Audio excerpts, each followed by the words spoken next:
मंगलवार को एक बहुत बड़ा हादसा होया है। एक ही परिवार के 3 बच्चे थे। यही उनकी एज थी 16, 14, 15। एक ही परिवार के 3 बच्चे जो उस साइड तालाब है, तो उस साइड थोड़ा जूम करके दिखा दे। और जिला के जो भी एमएलए एमपी वगैरह है, जो आसपास के चेयरमैन ब्लॉक समिति जो भी खड़े होते हैं, मेंबर सरपंच सभी आए थे। मैं भविष्य में किसी भी बच्चे की जान की हानि ना हो।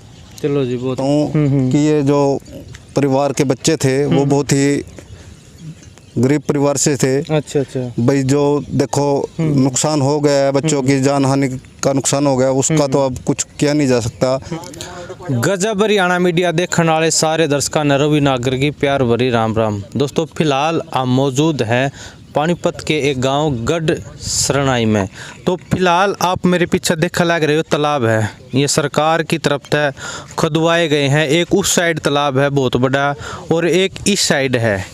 यहाँ पर मंगलवार को एक बहुत बड़ा हादसा होया है। एक ही परिवार के 3 बच्चे थे। यही उनकी एज थी 16, 14, 15। एक ही परिवार के 3 बच्चे जो उस साइड तालाब है, तो उस साइड थोड़ा जूम करके दिखा दे। उस तालाब की गहराई कम से कम 15 फुट है। उसमें वो बच्चे खेलने आ रहे थे और वो डूब के मर गए, मौके पर मर गए थे। तो कुछ गांव के हैं जो हमारा बात करेंगे, हम उन तक पूछेंगे कि कुछ है पूरी घटनाक्रम। हाँ जी, नमस्कार जी। नमस्कार भाई। क्या कुछ हुआ जी, जब बच्चे कैसे, क्या कुछ हुआ, पूरी घटनाक्रम बताओ एक बार। ये जी सरकार ये पहले मनरेगा की तरफ से खड्डे खोदे गए थे बारिश के पानी रोकने के लिए।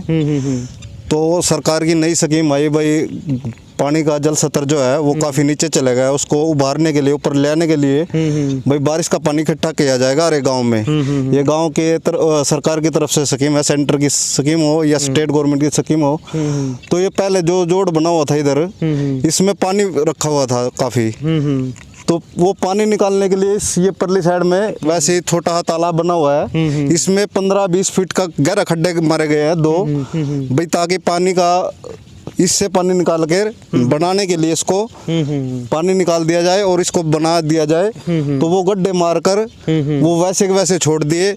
जैसे जैसे बरसात का मौसम चल रहा है, तो बरसात की वजह से उसमें पानी भर गया। उसकी गहराई का किसी को भी पता नहीं है। अच्छा। 90% गाँव वालों को भी ये नहीं पता भाई उसमें गड्ढे मारे गए हुए हैं और वो बंद हुए एक नहीं हुए, गड्ढे है भी एक नहीं है। भी ठेकेदार ने या प्रशासन ने यहाँ गड्ढे मारे, कुछ बैरिकेडिंग कर रखी थी? नहीं, यहाँ पर कोई ऐसी बैरिकेडिंग या कोई ऐसा सिस्टम नहीं है। कोई जाड़ की सुविधा नहीं है, कोई वैसी भी, और कोई बोर्ड, कोई ऐसा किसी प्रकार की कोई वो नहीं है भाई। यहाँ पर नहाना खतरनाक है, या कोई चौकीदार वगैरह हो भाई यहाँ पर बच्चों को मना कर दे भाई यहाँ नहाना आपकी जानलेवा हो सकता है, ऐसी कोई भी सुविधा ठेकेदार ने या कोई पंचायत ने या कोई सरकार ने ऐसी कोई सुविधा मुहैया नहीं करवाई है। तो अगर मतलब यहाँ कुछ बैरिकेड होता या कोई जो सरकार की तरफ से बच सकती थी आगे। अभी भी ये जो का तो नू पड़ा हुआ है। अभी भी बच्चों को, बच्चे होते हैं नादान होते हैं, 2-4 दिन बाद फिर वैसे के वैसे ही क्या कोई ना कोई और दूसरे बच्चे आ जाएंगे जिनको नहीं मालूम है। तो आगे के लिए भी कोई ऐसी सुविधा यहाँ नहीं की गई है ताकि भाई आगे बच्चों के लिए बचाया जा सके, बच्चों के लिए कोई जान का खतरा ना बने। तो आपके गांव में प्रशासन भी आया था, एसपी भी आए थे? एसपी भी आए हैं, और जिला के जो भी एमएलए एमपी वगैरह है, जो आसपास के चेयरमैन ब्लॉक समिति जो भी खड़े होते हैं, मेंबर सरपंच सभी आए थे। तो उसके बाद कुछ कार्रवाई हुई है? यही है भाई, इसको बंद करवाएंगे तो करवाएंगे। अभी तक तो कुछ कार्रवाई हुई नहीं है। अभी 3 या 4 दिन हो लिए, उसको बैरिकेड नहीं किया गया अभी तक। ना कोई इसका सरकार की तरफ से ही आदमी रखा गया? ना, ऐसा कोई सुविधा आपके सामने ही है। अभी देख लो, या कोई अगर ऐसा आदमी कोई आपको नजर आता हो, या कोई जाड़ वगैरह दिख रहे हो आपको, या कोई बोर्ड वगैरह लिख रहे हो, ऐसी अब लग कोई सुविधा नहीं की गई। तो आपको क्या लगा भाई, ये जो प्रशासन सरकार की उसकी लापरवाही से हुआ ये तो देखो जी, ठेकेदार की 90% तो ठेकेदार की गलती है। उसके ऊपर फिर जो सरकार बैठी है, जिसने टेंडर दिया, उसको पूरी सुविधा के साथ ये कार्य करवाना चाहिए, बैरियर लगवाना चाहिए और अपना जाड़ वगैरह का सिस्टम करवाना चाहिए। जिस खड्डे की जरूरत नहीं थी वो बाद में उसको बंद कर देना चाहिए था, जिसका कार्य खत्म हो चुका था। इसके ऊपर जो नए बने हुए हैं, इनके ऊपर जाड़, बोर्ड, पक्की सड़क या कुछ भी ऐसा सिस्टम, 4 दीवारी बाउंड्री, कुछ भी ऐसा सिस्टम हो सकता है ताकि आने वाले टाइम में भविष्य में किसी भी बच्चे की जान की हानि ना हो। चलो जी, बहुत बहुत धन्यवाद। तो फिलहाल मैं एक बार आपने वो जगह दिखा दूँ जहाँ पे 3 बच्चे थे एक ही परिवार के, 3 बच्चे थे एक ही परिवार के। उनकी जो ये सामने वाला तालाब है, शायद ये थोड़ा थोड़ा गोड्डा गोड्डा पानी है, उसका आगे तो 15 फुट का गहरा गड्ढा है। अब मैं अपने वो जगह दिखाऊंगा जहाँ पर 3 बच्चे थे, वो खेलने कूदने आए थे। एज भी उनकी ज़्यादा नहीं थी, एक की 15, 14, 16 ऐसी बताई गई है। तो फिलहाल ये गड्ढा है, इसका अंदाज़ा भी नहीं है शायद भाई ये इतना डूंगा हो उसका है। लेकिन हर गाँव में ये हो रहा है। आज के टाइम में जो सरकार की नई स्कीम आई है, हर गाँव में निकासी के लिए जो पानी का स्तर नीचे जा रहा है उसको बचाने के लिए तो सरकार की ये नई नीति आई है। लेकिन इस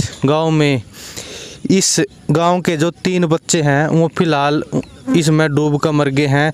और जो मैं आपने एक बार और दिखा दूँ, वो सारे तालाब दिखा दूंगा मैं, अपने एक बार जूम करके दिखा दे भाई। उस साइड भी इस गांव में कम से कम 3-4 तालाब खोदे गए हैं और कोई भी बैरिकेटिव नहीं है। ये आप देख सको हो, ये प्रशासन की लगा लो या ये आप ठेकेदार की लगा लो, मतलब ये लापरवाही है पूरी की पूरी। ठेकेदार की लगा लो या सरकार की लगा लो या प्रशासन की लगा लो, पूरी की पूरी लापरवाही है। कोई बैरिकेटिव नहीं है, कोई सरकार की तरफ से कोई भी यहाँ कर्मचारी नहीं है भाई जो बच्चों को यहाँ सचेत कर सके भाई, बता सके यहाँ भाई पानी भी हो सकता है। ज़्यादा गहरे खड्डे खोदे गए हैं। तो फिलहाल आप देख सको इस साइड भी कितना, इस साइड भी देख लो कम से कम 15-20 फुट गहरा है और उस साइड भी है, उस साइड भी है। एक बार जूम करके सारे दिखा दे भाई। तो फिलहाल हर गांव में ये गड्ढे खोदे गए हैं। खोदे तो ये सुख सुविधा के लिए गए हैं, लेकिन लापरवाही के चलते कोई बैरिकेटिंग नहीं है, कोई यहाँ पर सरकार की तरफ से कोई आदमी नहीं है, कोई चौकीदार नहीं है भाई, ताकि जो बच्चों को सचेत कर सके भाई गहरा पानी है आप उस साइड ना जाओ। तो हर गाँव में हो रहे हैं। तो मैं सभी से अपील करना चाहूँगा एक बार इस वीडियो ने शेयर कर दो, ताकि और बच्चे हैं जो यहाँ पर इस गांव के जो तीन सरकार की तरफ से बच्चों को कुछ सुविधा मतलब आप बता दो, कोई बात कौन है, एक मिनट रुक जाओ। हाँ जी बताओ। मैं ये कहना चाहता हूँ कि ये जो परिवार के बच्चे थे वो बहुत ही गरीब परिवार से थे। अच्छा अच्छा भाई जो देखो नुकसान हो गया है, बच्चों की जान हानि का नुकसान हो गया, उसका तो अब कुछ किया नहीं जा सकता। भाई इन परिवार को कुछ ओछी राशि देकर परिवार का हौसला अफजाई किया जाए, ताकि और आगे के लिए इस सभी जगह पर किसी भी गांव में हो गए, ये मैं अपने गांव के लिए नहीं कह रहा हूँ स्पेशल, भाई मेरे ही गांव में ये बैरिल होना चाहिए या चौकीदार छोड़ना चाहिए। भाई कहीं भी गांव में अगर ये ऐसी मतलब गड्ढे बनाए गए हैं तो उनको बाउंड्री किया जाए, जाल वगैरह लगाया जाए, बोर्ड लगाया जाए, या बंदा स्पेशल भी छोड़ सकते हैं। कोई भी ऐसी सुविधा देकर भाई आगे से होने वाली कोई भी ऐसी घटना, किसी भी परिवार का, किसी का 1 बच्चा होता है, 2 बच्चे होते हैं, भाई उसका नुकसान ना हो, बस मेरी यही आखिरी रिक्वेस्ट है। चलो जी। तो फिलहाल भाई जो बच्चे थे, एक ही परिवार के 3 बच्चे थे, वो बहुत ही गरीब परिवार के थे। कुछ न कुछ सरकार ने उनके परिवार की मदद करनी चाहिए। कोई मुआवजा जो सरकार की तरफ तो हो सकता है तो उन तक दे सके हैं। और फिलहाल मैं एक बार सभी जितने भी दर्शक हैं मेरे साथ जुड़ रहे, हाथ जोड़कर विनती है इस वीडियो को शेयर कर दो, क्योंकि हर गाँव में ऐसी स्कीम आई हुई है निकासी के लिए कह लो, या जो जल स्तर है जो नीचे जा रहा है उसके लिए कह लो। भाई हर गांव में ऐसे ऐसे तालाब खोदे गए हैं। लेकिन सरकार की नीति अच्छी है, बढ़िया है, लेकिन थोड़ी ही बैरिकेटिव हो जाए तो जो बच्चे हैं उनको पता नहीं होता, इतने समझदार नहीं होते, तो ये पानी से बच जाए। तो फिलहाल इस वीडियो ने शेयर कर दियो। जय हिंद जय भारत।